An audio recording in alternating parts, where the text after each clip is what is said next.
또 하나님께서 오늘 수요성령 집회 가운데 하나님께서 주시는 말씀 함께 생명으로 받고 또 마음보기처럼 단순한 순종으로 함께하는 은혜가 우리 교회 가운데 있기를 예수님의 이름으로 축복합니다.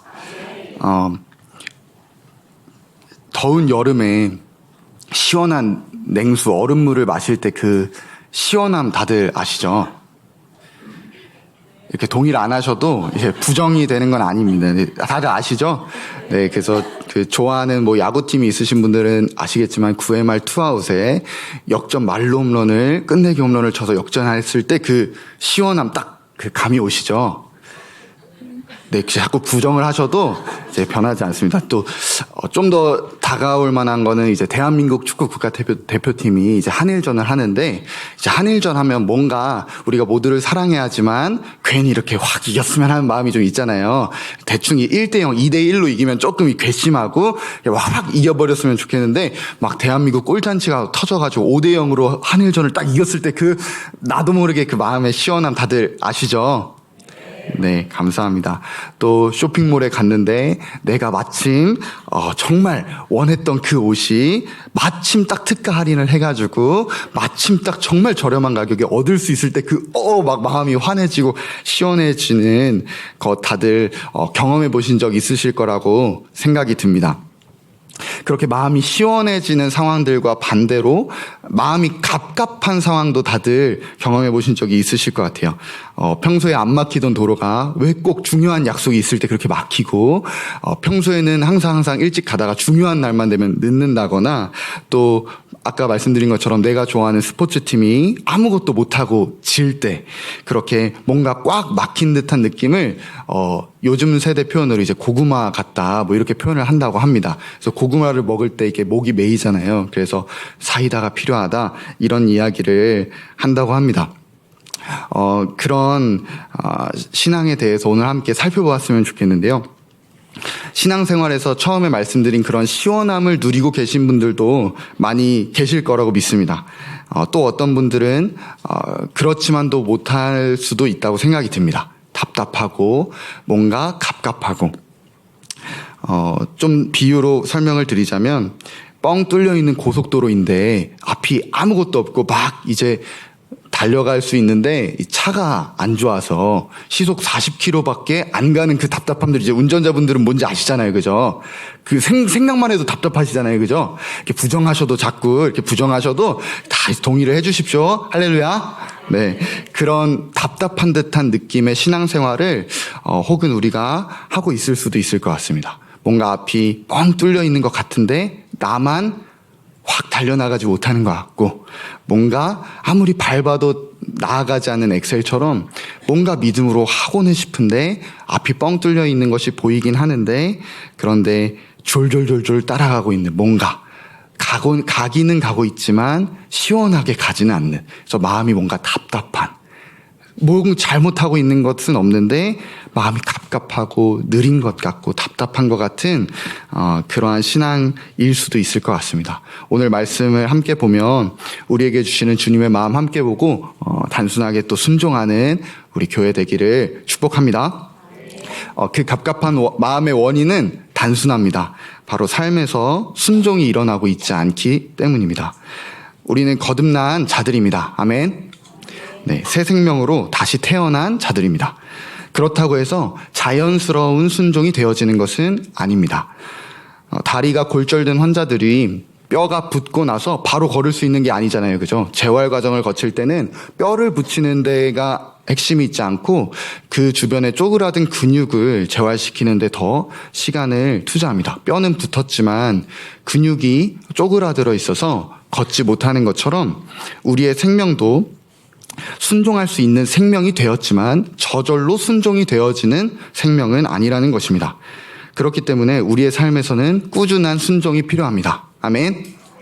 그때 주님과 동행하고 주님을 따라가는 이 길을 함께 걸어갈 힘과 달려갈 믿음의 근육이 순종으로 말미암아 붙기 때문입니다.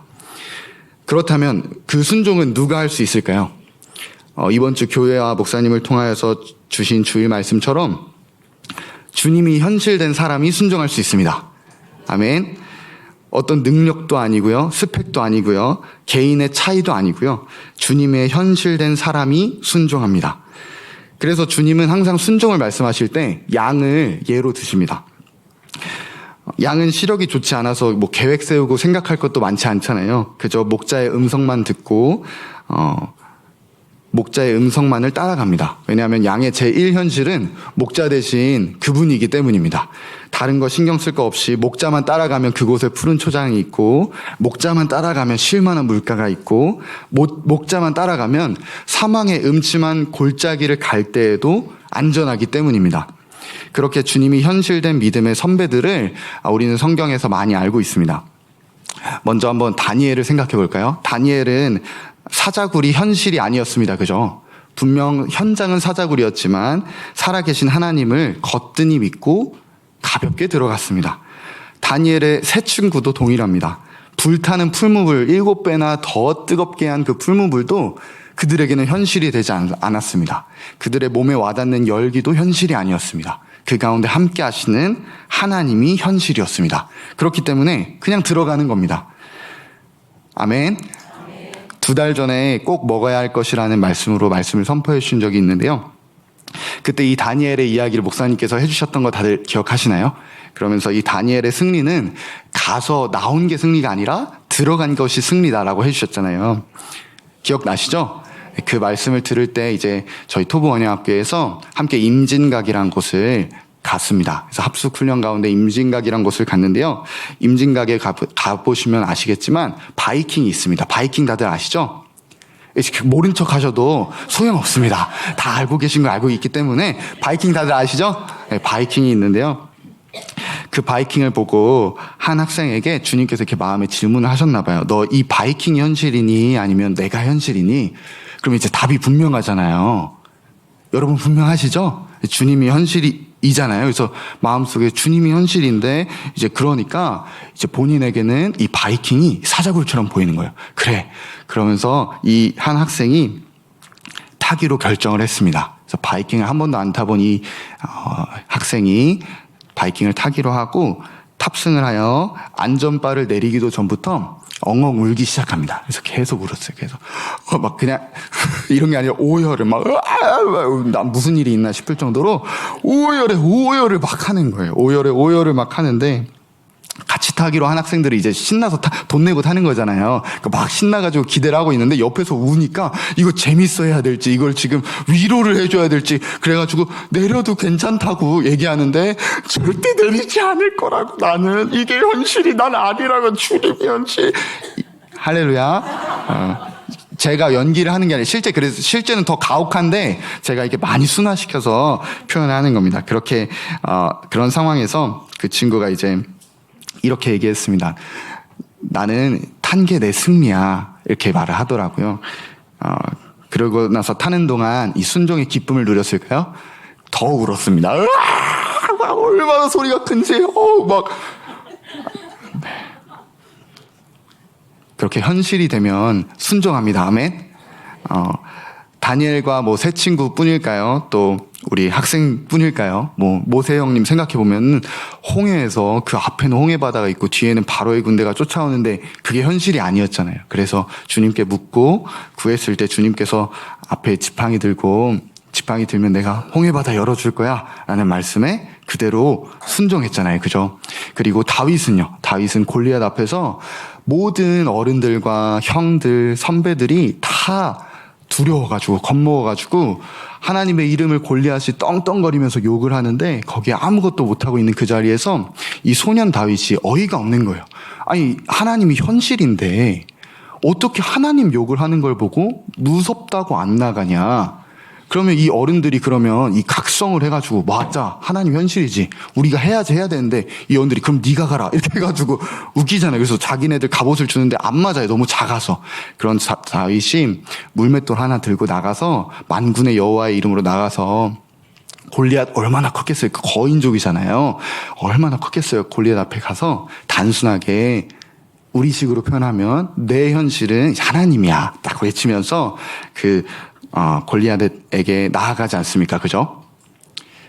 혹시 그 자리에서 다윗이 골리앗한테 한 대 맞고 죽었으면 이제 큰일 났겠잖아요. 그렇지만 하나님께서 또 그 순종을 받아주시고 골리앗을 쓰러뜨려 주시잖아요. 이렇게 주님이 현실이 되면 단순하게 순종합니다. 아멘. 이 순종은 믿음의 근육과 근력을 단련시킵니다. 그런 맥락에서 함께 나누고 싶은 한 가지 제 이제 이야기가 있는데요. 지난 여름에 토브원영학교에서 자원하는 학생들과 함께 국내 선교 아울리치를 다녀왔습니다. 9명의 학생이 이제 자원을 해서 함께 갔는데요. 여러 국내 지역을 다녀왔습니다. 처음에 전도를 이제 아이들이 하니까 엄청 어려워했어요. 여러분, 전도하는 게 이제 쉬운 일은 아니잖아요. 이렇게 모르는 사람에게 찾아가고. 근데 아이들은 얼마나 더 그랬겠어요. 그래서 처음에는 어려워했어요. 무엇보다 그냥 받아주시는 분들 많으면 자신감도 붙고 하는데 거절을 당하기도 하잖아요. 그러니까 그 조그만한 애들이 가도 거절을 하시는 분들이 꼭 계세요.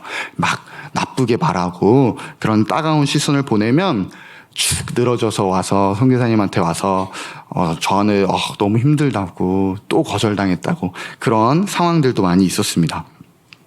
그렇지만 그럴 때마다 함께 말씀 앞에 계속 서고 아침 저녁으로 기도하고 서로 응원해주고 하면서 살아계신 하나님께 우리 눈 맞추자, 초점 맞추자, 우리 진정한 현실 대신 주님께 우리의 시선을 함께 맞추자 얘기하면서 함께 나아갔습니다. 그러자 점점 학생들이 순종의 그 자체의 기쁨을 깨닫기 시작했습니다. 내가 이렇게 전도를 해서 그 사람이 받아서 기쁜 게 아니라 하나님의 이름 때문에 내가 주님의 말씀에 순종하는 그 자체가 기쁨이구나, 이것을 깨닫기 시작했습니다. 그래서 얼마나 기쁘고 재밌게 전도했는지 모르겠습니다. 남대문에 가서는요, 그 사람들 많이 다니는 그 횡단보도 4개 있는 곳에 이제 서가지고 단상 위에 딱 올라가가지고 복음을 외치기도 했습니다. 할렐루야. 외치는데 너무나도 멋있었고 우리가 가장 행복했어요. 그렇게 외치면서 그걸 듣고 누군가 당연히 돌아오게 하실 수 있겠지만, 그런데 그 외치는 자체로 하나님께 내 마음을 드리는 것 자체로, 그러니까 이 사람들보다 나 주님이 현실이에요, 그 고백이잖아요. 저렇게 지나가면서 나 쳐다보는 사람들보다 나 하나님이 현실이에요, 그 고백으로 그렇게 학생들이 복음을 선포하기도 했습니다. 그런 아울리치의 시간들 과정 중에서 주님께서 저에게 한 가지 마음을 주셔서 한 가지 실험을 좀 해보게 되었습니다. 이제 강화도에 갔었을 때인데요. 이제 그 첫째 날 가서 둘째 날 이제 전도 계획을 짜는데 초등학교 전도를 이제 계획을 하고 갔습니다. 근데 초등학교가 2개가 있었어요. 걸어서 15분 거리에 이렇게 언덕이 이렇게 있는데 이쪽 꼭대기 하나, 이쪽 꼭대기 하나 이렇게 있더라고요, 강화도에. 그래서 강화도에 그렇게 가서 우리가 2 초등학교를 다 전도하자. 그래서 제가 한번 당일날 아침에 주님께서 또 그런 마음을 주셔서 이렇게 얘기했습니다. 얘들아, 이 A 학교, B 학교, 1번 학교, 2번 학교가 있다. 근데 우리가 이제 흩어져서 전도를 할 건데 우리 팀을 나누지 말고 우리 그냥 각자 원하는 걸 한번 써보자. 각자 원하는 걸 한번 써서 그렇게 이제 나눠지는 대로 가자. 이렇게 얘기를 하고, 거기 학교가 제가 설명해 준 것도 아니고 그냥 A 학교야, B 학교가 있어. 우리 나눠질 거야. 그냥 원하는 학교 주님께 한번 묻고 써봐. 주님께 뭘 묻어? 그냥 묶고 써봐. 이렇게 해가지고 아이들이 다 썼습니다. 그래서 저희가 총 12명이었는데요. 12명 전부가 다 종이에 그냥 A 학교, B 학교 중에 원하는 학교를 썼습니다. 놀라지 마십시오. 힌트를 드리는 거예요. 딱 한 명 한 명 돌아가면서 이제 자기가 적은 걸, 제비 뽑기가 아니라 자기가 적은 걸 발표하는데 딱 6대6으로 나눠진 거예요. 놀랍잖아요, 그죠? 감사합니다. 그래서 제가 놀랐어요. 그래서 야, 역시 이거 주님이 하시는구나 이랬는데 학생들이 얼마나 주님이 현실돼 있는지 놀라지도 않고 그걸 왜 신기하시냐고, 당연한 거 아니냐고. 그래서 이게 지금 나만 주님이 현실이 됐구나 그랬던 경험들도 있습니다. 그 이후로도 시장에 가서 전도하기도 하고 상인분들 찾아가고 직접 이야기도 나누고 전도지도 직접 만든 거 다 나눠드리기도 하고 그런 순종하는 기쁨을 누렸는데요. 그 광경이 마치 특수부대 같았습니다. 그래서 제가 딱 뒤에 가면서 저분 하면은 딱 한 명 딱 가가지고 딱 가가지고 안녕하세요. 딱 2명 이제 이렇게 했어요. 그래서 여덟 명이 쫙 서가지고 앞에 서면서 저분 하면은 뒤에 1명이 나가고 쭉 가는 거예요. 저분 하면 또 2번 사람이 나가고 저분 하면 3번 나가고 1번이 갔다가 또 다시 돌아가고 4번 저분 5번 저분 이렇게 완전히 특수부대처럼. 할렐루야. 너무 재밌었어요. 그래서 너무 그렇게 다 순종하면서, 그래서 앞에 사람이 또 가니까 자기도 해야 되잖아요. 그래서 막 하는데 그 안에 막 기쁨과 우리에게 순종이 재밌구나, 그 재미를 허락해 주셨습니다. 그 순종이 이어지는 기쁨, 주님이 현실된 자가 그렇게 단순하게 순종합니다. 이것저것 재지 않고요. 지금 상황이 뭐기 때문에, 이렇기 때문에, 가능성 있어 보이기 때문에가 아니라 그냥 단순하게 현실 대신 주님으로 순종하는 겁니다. 이 순종이 믿음의 경주를 더 힘있고 빠르게 달리게 하는 그 근육을 더 붙여주고요. 더 신나게 달리게 합니다. 할렐루야. 막 순종하고 싶으시잖아요. 그죠? 막 순종하고 싶으시죠? 네, 아멘. 자, 근데 여기서 이제 또, 아니, 성교사님, 제 자녀가 분명 지금 성교사님 말하는 아울리치를 다녀왔는데, 지금은 안 그렇잖아요. 이렇게 말씀하실 수도 있으시지만, 순종은 꾸준한 순종이어야 합니다. 할렐루야. 이제 근육도 안 쓰면 빠지잖아요. 그래서 순종도 안 하면 힘이 떨어져요. 그래서 항상 순종할 수 있게 또 서로 격려하는 우리 교회 되어졌으면 좋겠습니다. 아멘. 그 순종의 본이 되어 주신 예수님을 기대합니다. 여기서 이제 설교를 마치면 이제 시간상으로는 아주 좋겠죠. 그죠? 그렇지만, 큰 위험도가 있습니다. 이 시간을 빨리 마치면 이제 내용도 모르시고, 오늘 너무 좋았어요. 이렇게 하시기 때문에 이제 그냥, 다니엘처럼, 다윗처럼, 모세처럼 이제 순종합시다. 라는 내용이 그냥 너무 좋아가지고 일찍 마치면 그게 얼마나 무시무시한 내용인지 모르시고 이따 기도하실 때 막 너무 일찍 끝나서 너무 기분이 좋으셔가지고 막, 주님, 저 풀무불에 들어가겠습니다. 그러셨다가 그 다음날 주님이 저 아랍으로 부르시면 큰일 나잖아요. 그래서 제가, 좀 더 하겠습니다. 할렐루야. 네. 그렇기 때문에 자칫 내용을 상고하지 않고 그냥 사자굴 들어가겠다고 기도하셨다가 저기 아랍에 끌려가신 분들 많이 봤기 때문에 이렇게 제가 더 말씀을 나누도록 하겠습니다. 오늘 말씀 본문은 다니엘도 아니고요. 다윗도 모세도 아니고요. 베드로입니다. 다윗의 멋진 그 골리앗을 처리하는 그 장면, 그리고 다니엘이 그저 그 평온한 얼굴로 사자굴에 들어가는 장면, 모세가 그 아무런 답 없는 상황에서 주님을 빛나는 눈으로 바라보고 지팡이를 멋있게 탁 슬로우 모션으로 들으면서 막 바다가 열리는 그 멋있는 장면들과 너무나도 대조되는 장면이 베드로에게는 있습니다. 무엇이냐면 베드로의 예수님을 부인한 사건입니다. 베드로는 불순종했습니다. 예수님이 죽으시던 그날, 고난받으시던 그날, 베드로에게 하인들이 너 예수 제자 아니야? 너 예수님 따라다니는 사람 아니야?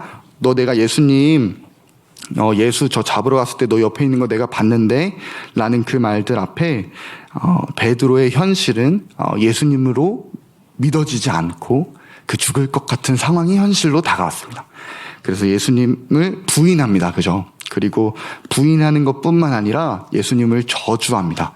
그리고 예수님을 끝까지 따라가겠다고 하던 그 베드로의 호언장담이 너무나도 가볍게 무너졌고요. 예수님을 따라가지 못한 것이죠. 더불어 그렇게 부인하고 도망친 베드로의 귀에 닭의 울음소리가 들릴 때 베드로는 완전히 산산조각 납니다. 그 죄책감, 그 부끄러움, 순종하지 못한 수준을 넘어서 그렇게 사랑했던 주님을 모른다 할 뿐 아니라 저주까지 해버린 그런 자신을 향한 혐오감, 그거를 어떻게 또 다 이해할 수 있을까요? 차라리 예수님이 십자가에서 죽으신 다음에 메시아가 아니었더라, 부활도 안 하셨더라, 그냥 그렇게 죽으셨더라 했으면은 베드로도 죄책감이 없었겠잖아요. 그런데 부활하신 예수님이 베드로를, 제자들을 찾아오십니다. 다른 제자들은 그 부활하신 예수님으로 막 기뻐하는데 베드로는 기뻐할 수도 없습니다. 두 번째 찾아오셨을 때는 도마에게는 직접 믿음 없는 자가 되지 말라 하면서 자신의 손을 보여주시고 옆구리를 보여주시잖아요. 그래서 도마가 무릎 꿇고 주님께 고백을 하는데 베드로에게는 아무 말씀 없으신 거예요. 그래서 베드로는 차라리 예수님이 혼내시거나 아니면 툭 어깨 치시면서 야 괜찮아 한마디 해주시거나 아니면 차라리 너 왜 그랬어? 책망을 해주시면 오히려 괜찮을 텐데 그 베드로에게 아무 말도 없으신 예수님 앞에 베드로는 예수님이 오신 건, 부활하신 건 정말 기쁜데 기뻐할 수가 없는 거예요. 순종해야 하는데 순종 못하는 내가 너무 분명해서, 그리고 순종하지 못한 내가 너무 분명해서 기뻐할 수 없는 그 베드로의 그 무거움, 그리고 그 비참함으로 베드로는 물고기를 잡으러 갑니다. 자신이 원래 생계를 유지하던 터전으로 돌아갑니다. 그렇게 다시 뱃사람이 되겠다고 돌아간 그 자리에서 밤새도록 노력을 하는데 물고기가 잡히지 않습니다. 그러다 어떤 사람이 저희 바닷가에서 이제 부르는 거예요. 너네 물고기 좀 잡았니? 딱 봐도 못 잡은 것처럼 보이는데, 배 분위기를 보면 딱 알잖아요. 딱 봐도 못 잡은 것처럼 보이는데 물어보시는 거예요. 너 물고기 잡았니? 주님은 그런 분이신 것 같아요. 우리의 불순종의 무거움으로 그저 살아가고 있는 그 현장에서 행복하지 않은 것, 만족함이 없는 것을 다 아시면서도 굳이 우리에게 찾아오셔서 물어보세요. 너 행복하니? 너 만족하고 있니? 다 안 행복한 거 아신데, 다 만족함 없는 거 아신데 굳이 그렇게 물어보십니다. 그럼 대답은 뻔하죠. 아무것도 없습니다. 아무것도 못 잡았습니다. 그때 주님께서 그물을 배 오른쪽으로 던져라 라고 말씀하십니다. 명령하신 거죠. 그러자 제자들이 들은 대로 행합니다. 순종한 것입니다. 그러자 물고기들이 너무 많이 걸려서 끌어올릴 수가 없는 그 광경을 보자마자 요한이 베드로를 툭 치면서 형, 예수님이셔, 주님이셔 라고 말하자마자 베드로가 물에 그대로 뛰어듭니다. 그만큼 베드로는 주님을 정말 사랑했습니다. 그런데 베드로에게는 부인할 수 없는 자신의 마음에 너무 현실된 것이 있었는데요. 그것이 무엇이냐면 주님을 따라가지 못하는 나, 불순종한 나, 연약한 나, 주님을 따라갈 능력 없는 나, 그 내가 현실되어 있었어요. 그래서 헤엄쳐서 제일 먼저 예수님 앞에 도달은 했는데 뭐 말도 못하고 그냥 서 있는 거예요. 그런 제자들에게 예수님이 아침을 먹여주시고 베드로를 따로 불러서 이렇게 물어보십니다. 너 나를 사랑하느냐? 라고 물어보시잖아요.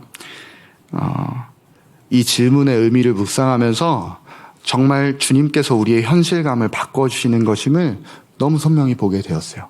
베드로의 현실감은 나였어요. 나. 못 따라가는 나. 안 되는 나. 순종 못하는 나. 그럴 능력이 없는 나. 계속된 불순종으로 비참한 나. 다시 일어나고 싶지만 또 실패할 것 같은 나. 그 나에 머물러 있던 그 현실감을 예수님께서 어떻게 바꿔주시는 거 아니? 이렇게 물어보시는 거예요. 너 나 사랑하니? 라고 물어보시는 거예요. 주님께서 베드로에게 너 나 따라올 수 있겠니? 라고 물으셨거나 너 이젠 나한테 순종할 수 있겠니? 라고 물으셨거나 베드로야 너 이제는 나 부인 안 할 수 있겠니? 라고 물으셨다면 베드로의 대답은 너무 편했을 거예요. 아니요. 주님 저 안 돼요. 아니요. 주님 저 못 따라가요. 아니요. 주님 저 또 부인할 것 같아요. 아니요. 주님 저에게 힘이 없어요. 그런데 베드로에게 너 나 사랑하니? 라고 물으시니까 아니라고 대답할 수가 없는 거예요. 자기가 부인한 것도 선명하고 하나님을 배반하고 예수 그리스도를 불순종하고 따라가지 못한 건 너무나도 선명한데 근데 예수님이 너 나 사랑하니라는 질문에는 아니라고 못하겠는 거예요. 그래서 내가 주님을 사랑하는 줄을 주님이 아세요 라고 대답합니다. 그런 베드로에게 주님께서 3번이나 그 질문으로 이 베드로의 현실감을 바꿔주십니다. 비참한 것, 실패한 것, 불순종해서 넘어진 것, 그래서 주님 앞에 고개 들 수 없을 정도로 무거운 마음, 그거 다 사실이고 베드로에게 현실되어 있었는데 주님이 그 안에 있는 그 현실 때문에 보지 못했던 또 다른 현실인 주님을 사랑하는 마음을 보게 해주시는 거예요. 내 마음에 예수께서 심어두신 그 사랑을 확인하게 하시는 거예요. 그리고 마지막으로 주님 모든 것을 아시오매 내가 주님을 사랑하는 줄 주님께서 아시나이다 고백을 받아내시고는 그 베드로의 현실 감각을 못하는 나에서 내 안에 하나님이 두신 그 하나님을 사랑하는 사랑이 있구나 그 현실 감각을 바꾸어 놓으시고는 이제 너 나 따라올 수 있겠니? 또 질문하지 아니하시고 명령하십니다. 그럼 너 나 따라라. 할렐루야. 베드로는 도저히 일어날 수가 없었습니다. 주님을 배반한 자신이 너무 부끄럽고 비참했습니다. 그런데 사랑하면 따르라고 하시는 겁니다. 베드로의 능력, 과거, 배반, 넘어짐, 부끄럽고 수치스러운 죄와 상관없이 주님이 사랑하니 그럼 따라라 라고 하시는 거예요. 그럼 단순하게 따르는 겁니다. 아멘. 내가 얼마나 비참한 놈이고 주님 부인한 놈이고 상관없이 주님이 나 사랑하면 따라오라고 하셨어요. 사람들이 베드로 너 예수님 부인했던 놈이잖아. 너 그것 때문에 예수님 못 따라간다며 라고 비난하고 외칠 때도 나 예수님이 나 사랑하니라고 물으셨고 사랑하면 따라오라고 하셨어요. 나 부인한 것도 사실이고 배반한 것도 사실인데 나 예수님 사랑하는 건 나 부인할 수 없어요. 그래서 나 주님 따라갈래요. 그렇게 고백하는 것입니다. 그 현실이 바뀌어진 것입니다. 이후에 사도행전에서 나오는 베드로의 모습은 여러분이 너무 잘 아시듯이 현실이 완전히 바뀌어버려서 다음날 죽는 날인데 사형인데 그 감옥에서 무슨 어디보다 더 잘 잡니다. 쿨쿨 잠자느라 천사가 밤에 데리고 다니는데 꿈인 줄 알아요. 그 정도로 현실이 완전 뒤바뀌어 버립니다. 꾸준히 순종하지 않는 신앙생활은 답답하고 갑갑합니다. 순종합시다. 그 순종을 근데 시도하다 보면 베드로처럼 비참하고 내가 순종이 안 돼서 답답하고 그리고 주님을 배반해버리기도 합니다. 회개해서 하더라도 내가 다시 주님 앞에 이렇게 나와도 되는 걸까? 내가 순종할 준비가 아직 안 되진 않았나? 이런 질문이 들기도 합니다. 그때 주님께서 나에 머물러 있는 그 현실감을 바꾸어 주십니다. 안 되는 나에 대한 질문과 고민은 어차피 답이 없습니다. 그 현실감을 깨트리시고 하나님이 심어두신 예수를 향한 우리 안에 심겨진 그 사랑을 보게 하시는 겁니다. 그때 이 땅에 우리가 머물러 있지만 그 주님이 계신 저 하늘이 현실되어져서 이 모든 삶의 현장에서 그 주님께 사랑하기에 따라가고 사랑하기에 순종하는 그 기쁨이 실제될 것입니다. 그렇게 순종 못하고 넘어질 때도 이전에는 나에게 주목하고 안 되는 나를 수정하려 했다면 그렇게 넘어지는 나에게 이제는 사랑하면 따라와 라고 하시는 그 주님 붙들고 단순히 일어나 단순히 순종하는 겁니다. 아멘. 못 따라갈 이유들을 수많이 돼봤자 주님께서 물어보시는 건 그래서 능력이 되니 안 되니 순종할 여력이 되니 안 되니 순종할 준비가 됐니 안 되니가 아니라 너 그럼 그래서 그거 다 집어치우고 나 사랑하냐고 사랑하면 따라와 명령하시는 겁니다. 주님이 물어보시지도 않은 질문들을 스스로 고민하며 내가 순종할 준비가 되었나? 내가 넘어졌는데 괜찮나? 내가 이렇게 주님 앞에 나와도 되는 것인가? 그 고민이 이제 멈추시고 주님께서 너 나 사랑하느냐라는 질문에 아멘 하신다면 주님께서는 단순히 명령하십니다. 그럼 따라와라. 그럼 저희도 단순하게 일어나서 따라가는 것입니다. 베드로처럼 얼마나 주님을 부인했든 상관없이 주님께서 우리에게 그 현실감을 바꿔주시면 그 주님을 단순하게 따라가는 그 순종이 우리 교회 안에 이거져서 하나님으로 말미암은 기쁨과 축복이 더욱더 실제되어지기를 그 은혜가 가득하기를 예수님의 이름으로 축복합니다. 찬양하시겠습니다. 먼저 또 말레이시아 가 계신 우리 사모님과 목사님 하나님의 마음으로 함께 올려드리고 또 영육 간의 강건함으로 지켜주시도록 함께 기도했으면 좋겠고요. 또 오늘 말씀 함께 기억하면서 이 말씀이 꼭 일하시도록 기도하셨으면 좋겠습니다. 단순하게 순종하는 것은 능력 문제도 아니고요. 이해 문제도 아니고요. 신학적, 교리적 문제가 아니라 그냥 현실되면 순종합니다.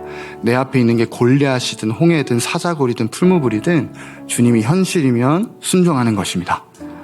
그런데 그렇게 우리가 순종하지 못할 때도 있잖아요. 저희가 삶의 자리에서 그 넘어짐이 반복되면 마음이 무뎌지고 강팍해지잖아요. 그럼 또다시 답답하고 갑갑하게 되어지잖아요.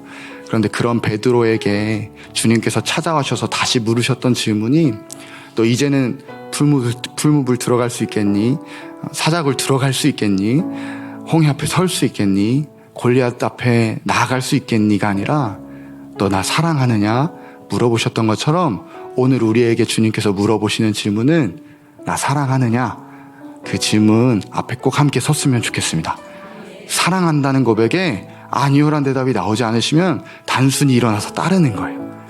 주님께서 그렇게 말씀하셨는데 더 이상 우리가 왈가왈부하지 말자고요.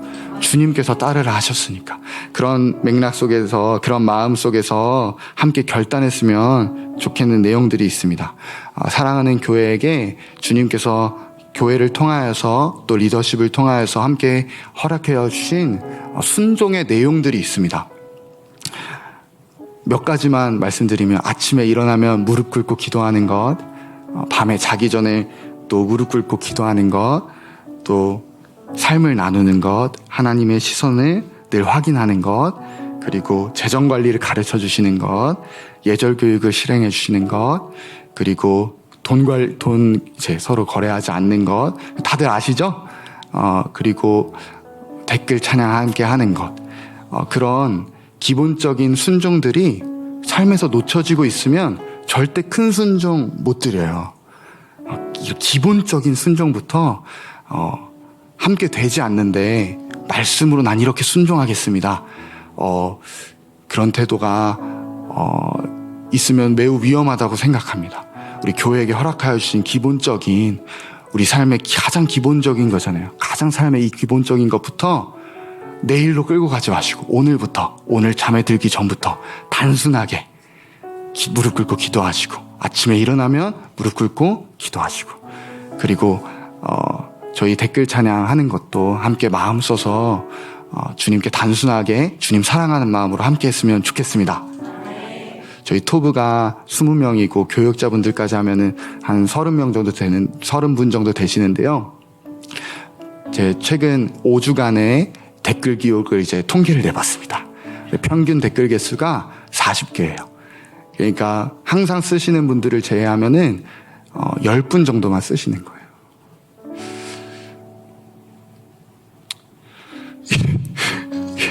이게 슬픈 내용이 아닌데,